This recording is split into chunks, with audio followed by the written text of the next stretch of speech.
তুমি বন্ধু কালা পাখি, আমি যেন কি বসন্তকালে তোমায় বলতে পারিনি। বসন্তকালে তোমায় বলতে পারিনি।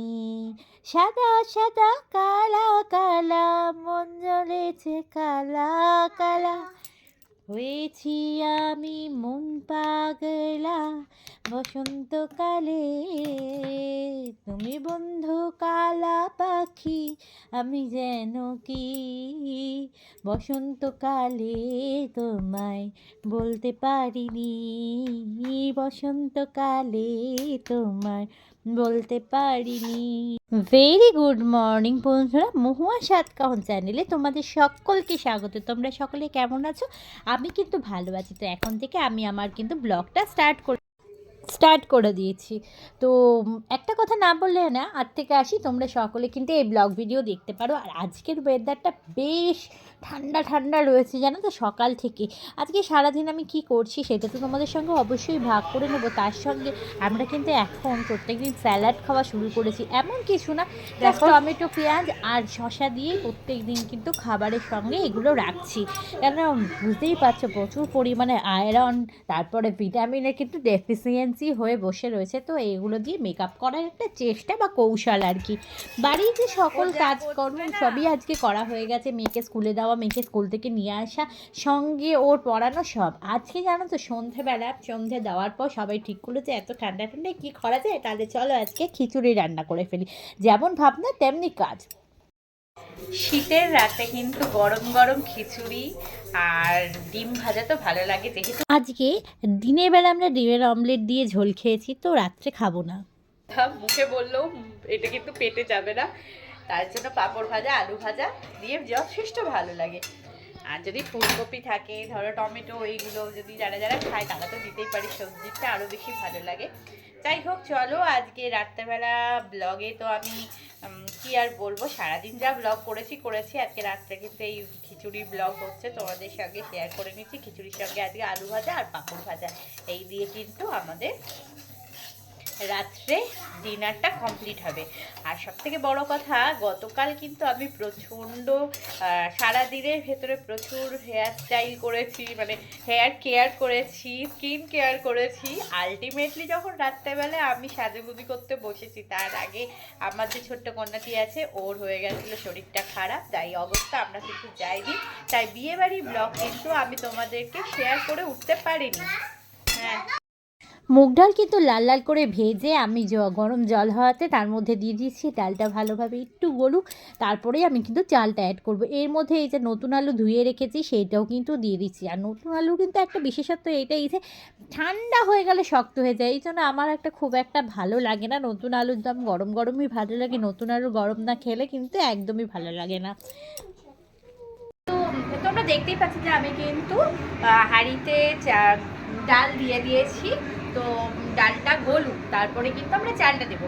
আর আমরা অনেকেই যেমন যখন খাবার আগে পাঁপড়টা ভাজি, অনেকের সময় থাকে না, খিদে পেয়ে যায়। সেই সময় কি করব, যে খিদে পেয়ে গেছে, তো আগে আমি কিন্তু পাঁপড়টা ভেজে নিচ্ছি। দেখো আলু ভাজাটা গোটা হয়নি, এখনও ফুটবো। আমি কিন্তু পাঁপড়টা ভেজে রাখছি, ভেজে না এয়ার টাইট কোনো কন্টেনারের ভেতরে রেখে দেবো বা পলিথিনে প্যাকেটের ভেতরে দিয়ে দেবো। যেহেতু পলিথিনে প্যাকেটের মধ্যে কোনো খাবার রাখা উচিত না সেইভাবে, কিন্তু যথারীতি আমাদের সময়ের অভাবে বা কাজের সুবিধার্থে আমরা অনেক সময় পলিথিন প্যাকেটগুলো ইউজ করে থাকি। তো পলিথিন প্যাকেটের ভেতরে না ঠান্ডা করে পাঁপড়গুলো যদি রেখে দেওয়া যায়, তাহলে কিন্তু যথেষ্ট মচমচে থাকে আর খেতেও ভালো লাগে, আর সময়টাও সাশ্রয় হয়। ধরো খিদে পেয়ে গেছে, সেই সময় যদি এখন আমরা ভাজতে যাই তখন তো খুব খিদে পেয়ে যায় না, তখন আর ভালো লাগে না যে এই ভাজতে হবে ওই ভাজতে হবে, তার থেকে আগের থেকে আমি ভেজে রাখি, তাহলে আমার কাজটা একটু এগিয়ে গেল। পাঁপড় ভাজা হবে না এটা হয়? আমার তো সবেতেই কাঁচা লঙ্কা লাগে, তোমাদের কি লাগে? আমি তো খিচুড়িতে কাঁচা লঙ্কা বের করে একদম ডলে খাই। কাঁচা লঙ্কা খাওয়ার অভ্যাসটা কিন্তু আমার বরাবরই, আগেও আমি ভীষণ কাঁচা লঙ্কা খেতাম, এখনও কাঁচা লঙ্কা খাই। আর কাঁচা লঙ্কা ছাড়া খাবার কিন্তু আমার হজম হয় না, সে আমাকে ডাল ভাত দাও, মাংস ভাত দাও, যাই দাও, বিরিয়ানি দিলে তো অবশ্যই মাস্ট একদম। তো জানো তো, রান্না করতে করতে একটুখানি আমি কি করে নিলাম তোমাদের দেখাচ্ছি। পাঁপড়টা দিয়ে নিই তেলে। দেখো আমি আর আমার শ্বশুরমশাই একটুখানি চা খেয়ে নিচ্ছি, আর শীতকালে একটু চা হবে না তার কি হয়, লিকার চা অসাধারণ, আদা দিয়ে কিন্তু কিনবো। দেখো আমার কিন্তু পাঁপড় ভাজা রেডি।